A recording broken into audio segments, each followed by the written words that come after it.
नमस्कार मित्रांनो, सध्या शिंदे गटामध्ये सर्वात मोठा ट्विस्ट बाहेर येताना दिसत आहे। शिंदेच्याच खासदाराने मुख्यमंत्री एकनाथ शिंदेना इशारा दिल्याची बातमी सध्या पुढे येऊ लागली आहे। मित्रांनो, कोणी दिला इशारा?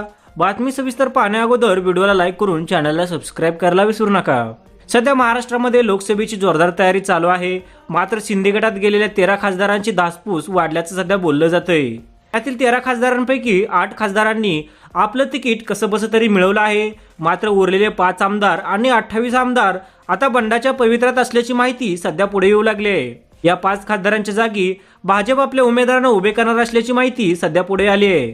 मुंबई उत्तर, मुंबई ईशान्य, अमरावती, रत्नागिरी, सिंधुदुर्ग, नाशिक, पालघर आणि यवतमाळ मतदारसंघाचा विषय अतिशय अडचणीत सापडला आहे।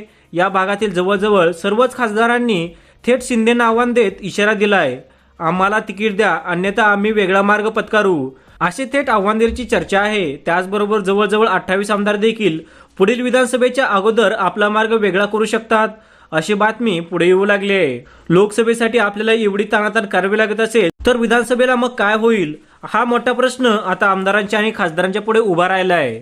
मित्रांनो, शिंदे गटात गेलेले आमदार आणि खासदार लोकसभा आणि विधानसभेत निवडून येतील का? कमेंट करून नक्की सांगा आणि असेच व्हिडिओ रोज पाहण्यासाठी चॅनलला सबस्क्राईब करायला विसरू नका।